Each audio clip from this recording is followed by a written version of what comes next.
Good evening, everyone. I am a brand ambassador of On Passive. ओ success with Swati Goyal channel में आप लोगों का बहुत बहुत स्वागत है। और जैसा कि आप पीछे बैकग्राउंड में देख रहे हैं, टेक्नोलॉजी का पोस्टर है। तो यहाँ पर मैं कोई टॉपिक के बारे में बात नहीं कर रही हूँ। यहाँ पे हमें रियलिटी से के बारे में बात करूंगी, जो कि कल टीम चैंपियन पर हमारे नीरज दलवी सर ने कुछ पॉइंट्स पर रोशनी डाली थी, बट मैं उसको और थोड़ा सा डिटेल में आप लोगों के साथ डिस्कस करना चाहूंगी। क्योंकि अभी जो हमारा कंपनी का सिनेरियो चल रहा है, अभी जो फाउंडर्स के माइंड का सिनेरियो चल रहा है, वो काफी उथल पुथल है। काफी लोगों के माइंड में ये सब चीजें चल रही हैं कि क्या कंपनी आएगी भी या नहीं आएगी, या कंपनी किस तरीके से लेट हो रही है, क्यों लेट हो रही है, और ये क्या ड्रामा रचा रखा है। इस तरीके के फाउंडर्स भी वर्ड यूज करते हैं।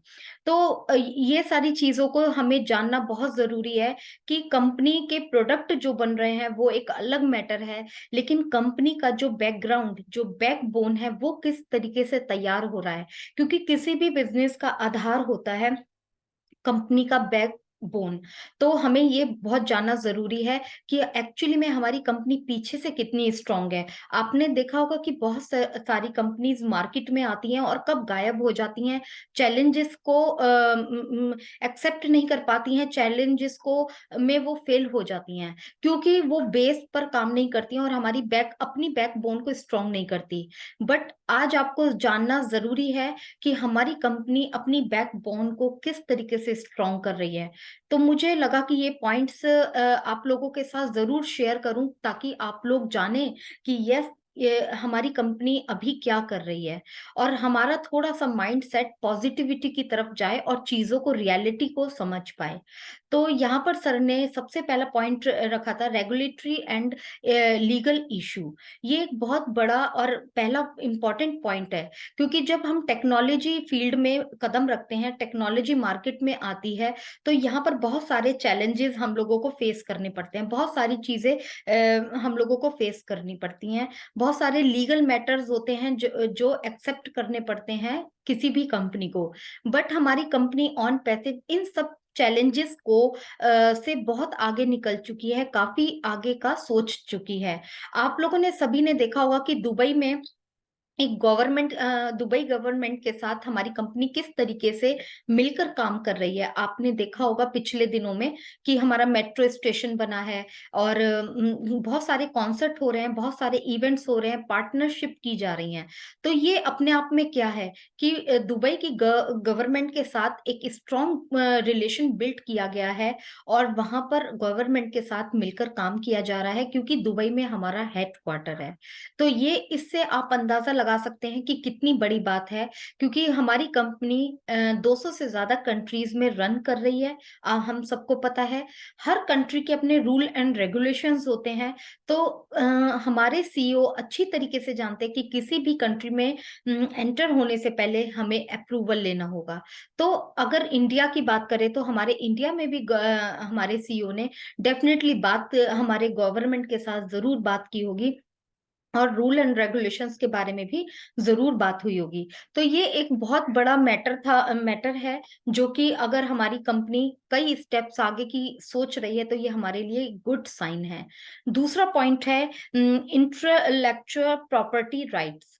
ये बहुत इंपॉर्टेंट पॉइंट है, क्योंकि इसमें जो पेटेंट और कॉपीराइट्स होते हैं इसके सारे अंदर आते हैं। और आप सभी जानते हैं कि जब कोई भी टेक्नोलॉजी वाली कंपनी होती है, इसको अफोर्ड करने के लिए उसे बहुत सारे पैसे यहाँ पर चुकाने होते हैं, बहुत सारे। तो कई बार ऐसे कंपनीज इसको अफोर्ड नहीं कर पाती हैं और रास्ते में ही रुक जाती हैं। बट हमारे कंपनी के सीईओ ने बिल्कुल साफ कह दिया है कि मैं लेटेस्ट टेक्नोलॉजी को मार्केट में लेकर आऊंगा, फिर चाहे कितना भी मुझे कुछ भी पे करना पड़े। और उसके बाद इसके लिए, क्योंकि ये जो पेटेंट और कॉपीराइट वाला जो मामला है, ये इसमें लीगल तरीके से बहुत डीप में काम किया जाता है। तो हमारे सीईओ ऐश सर ने ऑलरेडी पहले से ही लॉयर का एक सेट तैयार कर दिया है, ताकि इन फ्यूचर अगर किसी भी तरीके के चैलेंजेस हम लोग फ्यूचर में अगर फेस करते हैं, तो हमारे लॉयर्स ऑलरेडी पहले से तैयार हैं, जो कि इन चैलेंजेस से चैलेंजेस को फेस कर पाएंगे और हम लोग आगे का बढ़ पाएंगे, हम लोगों का काम नहीं रुकेगा। तो ये अपने आप में एक बहुत बड़ा पॉइंट है। चीज समझिएगा कि हर चीज को प्लान करके चला जा रहा है कि अगर मार्केट में क्या चैलेंजेस होंगे तो हम उसके लिए क्या स्टेप उठाएंगे, तो उसके लिए हमें रेडी रहना है। तीसरा पॉइंट है, वो भी बहुत इंपॉर्टेंट पॉइंट है, कि ethical concern about privacy and employment. आप लोग भी जानते हैं कि किसी भी कंपनी के लिए एक जो डाटा होता है, वो बहुत, डाटा की जो प्राइवेसी होती है वो बहुत इंपॉर्टेंट होती है। क्योंकि किसी भी बेसिक बिजनेस के लिए, इतने बड़े लार्ज बिजनेस के लिए जो लोगों का डाटा है वो बहुत इंपॉर्टेंट होता है, कम प्ले करता है, रोल प्ले करता है। तो ऐसे में अगर किसी के डाटा को कुछ नुकसान पहुंचता है तो यहाँ पर कंपनी के ऊपर काफी मतलब प्रॉब्लम में भी आ सकते हैं। तो ऐसे में यहाँ पर ऐश सर ने बिल्कुल क्लियर कह रखा है कि मैं जो डाटा प्राइवेसी के मामले में किसी भी तरीके का जो है, किसी भी तरीके का डिस्टरबेंस मैं नहीं फेस एक्सेप्ट नहीं करूंगा, किसी भी तरीके का रिस्क फैक्टर एक्सेप्ट नहीं करूंगा।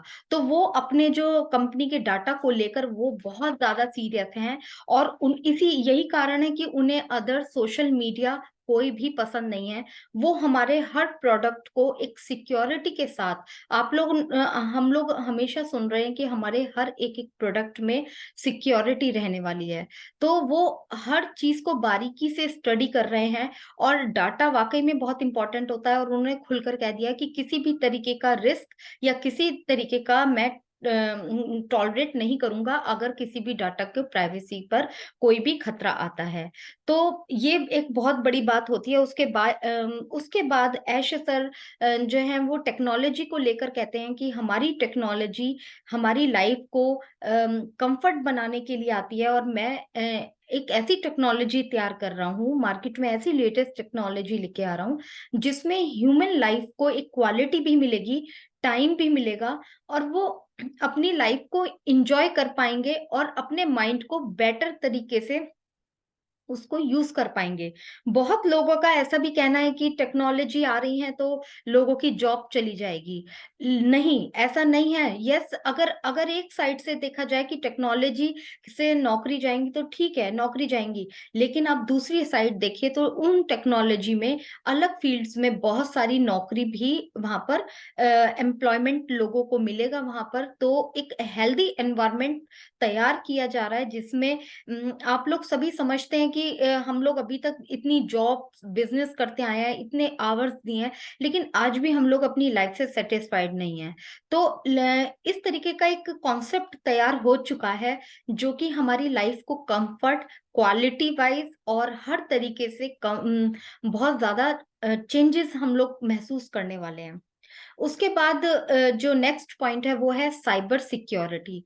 ये भी बहुत इम्पोर्टेंट पॉइंट है, और इस चीज पर ऐश सर बहुत ज्यादा ध्यान देते हैं कि उन्होंने बिल्कुल साफ बोला है कि हर प्रोडक्ट में, हर प्रोडक्ट में सिक्योरिटी रखी जा रही है। आप लोग सभी ने नोटिस भी किया होगा कि जो हमारा ओ कनेक्ट है, ओ कनेक्ट के इतने टेस्टिंग क्यों हुए, क्योंकि आप भी जानते हैं कि ओ कनेक्ट हमारी कंपनी का बैकबोन है और बहुत इम्पोर्टेंट जो हमारा प्रोडक्ट है। तो उसके इतने सारे टेस्टिंग हुए, एक लाइव टेस्टिंग होना था जो दो तीन टेस्ट हुए। तो उसमें जब हम सक्सेस हुए हैं तभी हम लोग आगे बढ़े हैं। तो हर चीज को, सिक्योरिटी को बहुत ज्यादा ध्यान में दिया जा रहा है क्योंकि टेक्नोलॉजी का टाइम है और मार्केट में बहुत सारे हैकर्स हैं।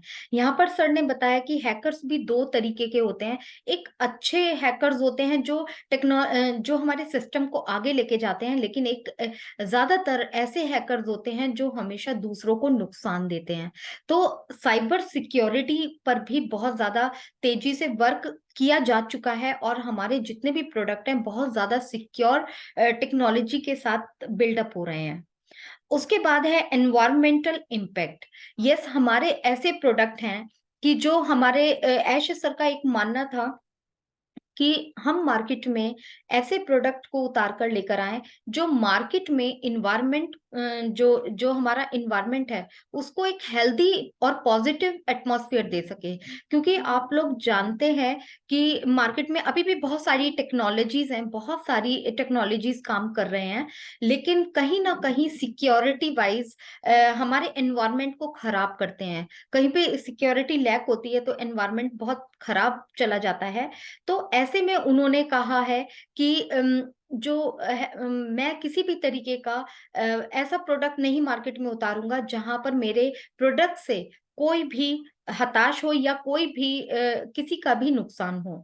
तो ये छोटी-छोटी बारीकियों को तैयार किया जा रहा है। आप लोगों ने देखा भी होगा कि जब हम मार्केट में बिज़नेस को उतारते हैं तो थॉट ही हमारे जो थॉट और हमारे जो ट्रिक्स होती हैं वही हमारे बिज़नेस को आगे लेके जाती हैं। उसके बाद है next point, limited resource. Resource भी एक बिज़नेस के का बहुत बड़ा आधार है। आप लोगों ने देखा होगा कि बहुत सारी जब टेक्नोलॉजी हम लोग बनाते हैं तो बहुत सारे पैसे भी खर्च होते हैं और बहुत सारा आगे आने वाले टाइम में जब टेक्नोलॉजी स्टार्ट करते हैं तो हमें बहुत सारी फंडिंग की ज़रूरत होती है। तो बहुत सारी कंपनी ऐसी होती हैं जो फंड की कमी के कारण बीच में ही रुक जाती हैं, खत्म हो जाती हैं। बट यहाँ पर हमारे ऐश सर ने बिल्कुल साफ बोल दिया है कि मुझे एक लेटेस्ट टेक्नोलॉजी चाहिए, फिर चाहे कितना भी पैसा खर्च हो, मैं बिल्कुल रेडी हूँ इन सब चीज़ों के लिए और इन सब चीज़ों के लिए मैं जितना भी पैसा होगा खर्च करूँगा, बट मुझे एक अच्छा हेल्दी प्रोडक्ट चाहिए, एक अच्छी टेक्नोलॉजी चाहिए। उसके बाद नेक्स्ट जो पॉइंट था वो उन्होंने बोला था कि रेजिस्टेंस टू चेंज। तो ये इन्होंने जो बोला उन्होंने बोला कि आने वाले जो लोग हैं टेक्नोलॉजी को यूज तो कर रहे हैं बट उसके साथ तेजी से चेंज होना नहीं चाहते। वो लोग वही पुरानी टेक्नोलॉजी को यूज कर रहे हैं, अभी भी शिफ्ट नहीं होना चाहते, वो एक कंफर्ट जोन में रहना चाहते हैं। यहाँ पर वो हमेशा हम फाउंडर्स की भी अप्रिशिएट करते हैं हम लोगों को कि हम फाउंडर्स जितने भी हैं हम लोग धीरे धीरे अपनी टेक्नोलॉजी लेटेस्ट टेक्नोलॉजी पे शिफ्ट हो रहे हैं। आप लोगों ने भी नोटिस किया होगा कि हम लोग धीरे-धीरे टेक्नोलॉजी के अंदर आ रहे हैं, उसको जानने की कोशिश कर रहे हैं, चाहे किसी भी प्लेटफ़ॉर्म के माध्यम से। और इवन ऐश सर भी अपने आप को इसमें और तेज़ी से इन्वॉल्व करने की कोशिश कर रहे हैं। तो उन्होंने एक चीज़ ये च बहुत अच्छे से बोली कि हमें टेक्नोलॉजी के साथ-साथ चेंज होना है और उसको यूज़ करना है और उसके अंदर एंटर होना है। उसके बाद उन्होंने डिजिटल लिटरेसी के बारे में बोला कि आज का ज़माना है। हम लोग यहाँ पर जॉइन होते हैं तब और हमारे अंदर बहुत सारे चेंजेस हम लोग देख पा रहे हैं। धीरे-धीरे ये चेंजेस और बढ़ते चले जाएँगे और उन्होंने फ़ील किया कि ऐश ने कहा है कि ऑन पैसिव इतना ईज़ी होने वाला है क्योंकि डिजिटल मार्केट बढ़ चुका है। अगर हम डिजिटली नॉलेज नहीं लेंगे, इसके अंदर एंटर नहीं होंगे, तो हम लोग कहीं न कहीं पीछे रह जाएँगे। यहाँ पर ऐश सर ने बिल्कुल साफ बोला है कि यहाँ पर किसी भी फाउंडर को हेजिटेट करने की ज़रूरत नहीं है, झिझकने की ज़रूरत नहीं है, ये सिस्टम इतना ईज़ी रहने वाला है कि हम लोग यहाँ पर बहुत अच्छे से इसको ऑपरेट कर पाएँगे, बहुत अच्छे से इसको यूज़ कर पाएँगे। तो ये सारी चीज़ें हम लोगों को ध्यान में रखनी है और टेक्नोलॉजी है, हमारे लिए काम कर रही है, ऑन पैसिव हमारे लिए बहुत कुछ प्लान कर रहा है। आप ये सोचिए कि खुलकर इतना बड़े प्लेटफ़ॉर्म पर कोई भी कंपनी का सीईओ इस तरीके से आकर बातें नहीं करता या इतनी बड़ी चीज़ें ओपन नहीं होती हैं अगर उसके बोन जो है वो स्ट्रॉन्ग नहीं होती है। तो अब मुझे लगता है कि शायद आपको थोड़ी-सी क्लैरिटी हुई होगी, टेक्नोलॉजी आ रही है, थोड़ा-सा लेट हो रहे हैं, पेशेंस हम लोग रख सकते हैं, हमारी लाइफ़ तो जैसी है वैसी चल रही है।